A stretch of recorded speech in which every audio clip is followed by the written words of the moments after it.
The brain is an amazing and complex organ. And while many people are fascinated by the brain, they can't really tell you that much about the properties about how the brain works because we don't teach neuroscience in schools. And one of the reasons why is that the equipment is so complex and so expensive that it's really only done at major universities and large institutions. And so in order to be able to access the brain, you really need to dedicate your life and spend 6.5 years as a graduate student just to become a neuroscientist to get access to these tools. And that's a shame because 1 out of 5 of us, that's 20% of the entire world, will have a neurological disorder.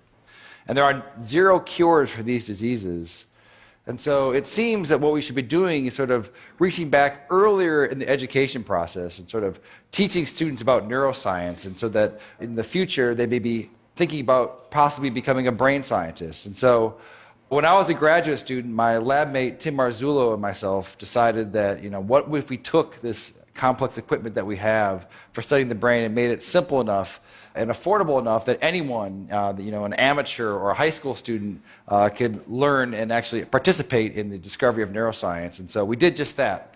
A few years ago, we started a company called Backyard Brains, and we make DIY neuroscience equipment. And I brought some here tonight, and I want to do some demonstrations. You guys want to see some? All right. All right, so I need a volunteer. So right before, what is your name? All right, Sam. I'm going to record from your brain. Have you had this before?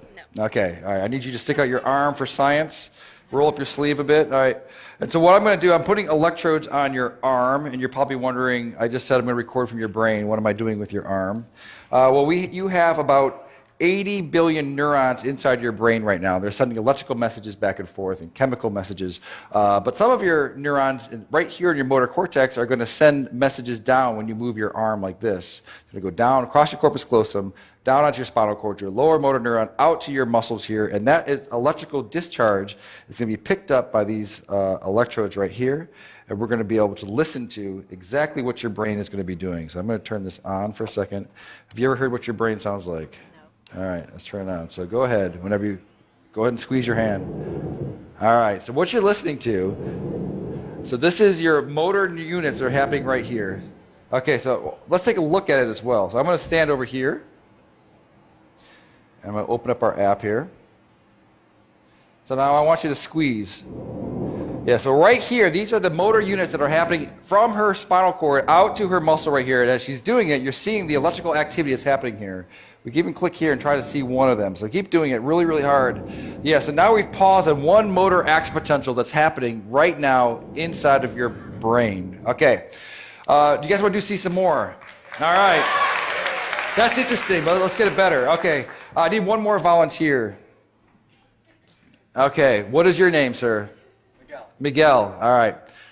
You're going to stand right here. So Miguel, when you're moving your arm like this, your brain is sending a signal down to your muscles right here. I want you to move your arm as well. All right, so your brain is going to send a signal down to your muscles. And so it turns out that there is a nerve that's right here that runs up here that innervates these 3 fingers. And it's close enough to the skin that we might be able to stimulate that. So that we can do is copy your brain signal that's going out to your hand and inject it into your hand so that your hand will move when your brain tells your hand to move. And so in a sense, she will take away your free will, and you will no longer have any control over this hand, okay?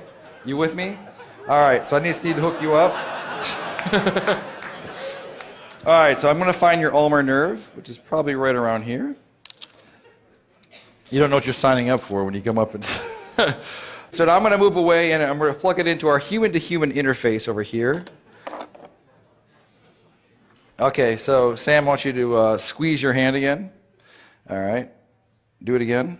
All right, perfect. So now I'm going to hook you up over here so that you get this. It's going to feel a little bit weird at first. This is going to feel like a...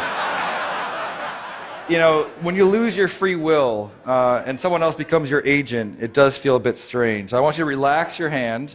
All right, and Sam, you're with me? All right, so you're going to squeeze. I'm not going to turn it on yet, so go ahead and give it a squeeze. All right. So now, are you ready, Miguel? Ready as I'll ever be. Okay, so I've turned it on. So go ahead and turn your hand. Do you feel that a little bit? No. Okay, do it again. No, a little bit. A little bit. Okay, so relax. No, hit it again. Okay.